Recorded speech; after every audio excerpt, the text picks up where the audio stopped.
이번 미중 무역협상 1차 회담이죠. 누가 더 우위에 있었고 누가 더 유리했을까요? 일단은 이번 미중 무역협상이 양국 간 무역전쟁의 긴장을 완화하려는 중요한 첫걸음이죠. 협상의 핵심 결과는 다음과 같습니다. 관세 인하가 있었죠. 미국이 중국산 제품에 부과하던 145% 관세를 90일간 30%로, 중국은 미국산 제품에 부과하던 125% 관세를 10%로 낮추기로 합의했어요. 비관세 조치 철회, 중국이 4월 2일 이후 부과한 비관세 조치, 히토류 및 자석 수출 제한이 있었죠. 그리고 미국 기업 블랙리스트, 주퐁의 반덤핑 조사 등이 있었습니다. 이걸 철회하기로 했어요. 무역협의 메커니즘 구축, 양국이 정기적인 고위급 대화를 위해서 공식 협의 메커니즘을 설립하기로 합의했습니다. 이게 되게 중요한데 향후 협상에 기반이 될 것으로 보입니다. 그리고 펜타닐 논의가 있었죠. 미국이 중국산 펜타닐 전구체 수출 규제 강화를 논의했다고 했고, 자체적으로 긍정적인 경로가 일단 열렸다고 평가했습니다. 미국 측은 이 협상을 중대한 진전으로 평가를 하면서 트럼프 대통령이 이것을 완전한 리셋이라고 칭하며 정치적 승리로 포장했어요. 반면 중국은 이게 매우 건설적이고 실질적인 진전이다, 평등과 상호 존중을 강조하면서 국내 여론 관리에 주력했습니다.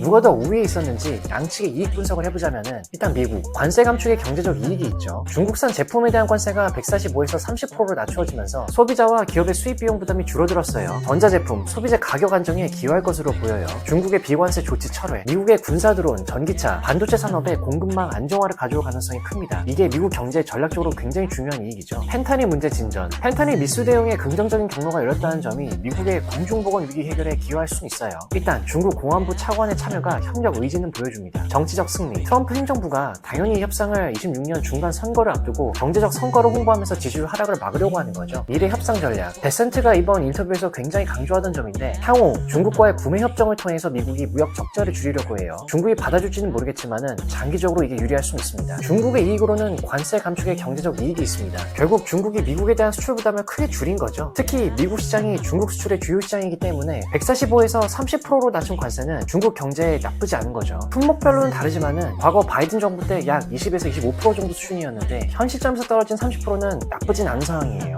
국내 여론 관리, 중국이 가장 강조하는 점 중에 하나죠. 협상을 평등과 상호 존중을 기반으로 진행했다고 강조하면서 미국에 굴복하지 않았다는 이미지를 유지하려 했습니다. 무역관계 정상화, 협의 메커니즘 구축이 미국뿐만이 아니라 중국에게도 장기적으로 무역 갈등을 관리할 기회를 제공하죠. 전략적 카드 유지, 중국의 비관세 조치 철회와 펜타닐 문제에 관한 논의는 반대로 추후 협상에서 중국이 협상 테이블에 다시 올리면서 전략적으로 활용을 할 수가 있습니다. 결국 누가 더 유리했나 비교 분석을 해보자면은 양측 모두 관세를 115% 낮췄죠. 추가 양보 부분에 있어서 중국의 비관세 조치 철회가 미국의 고급 제조업과 기술 산업에 직접적인 이익을 가져올 수 있죠. 하지만 이건 앞으로 논의를 할 수 있다는 거지 구체적으로 중국이 양보를 했다는 게 아닙니다. 그리고 전략적 위치에 있어가지고 베센트가 앞으로 미국이 향후 중국과 구매 협정을 통해 무역 적자를 줄이려는 계획을 세웠다고 했죠. 이게 만약에 통한다면은 유리할 수 있습니다.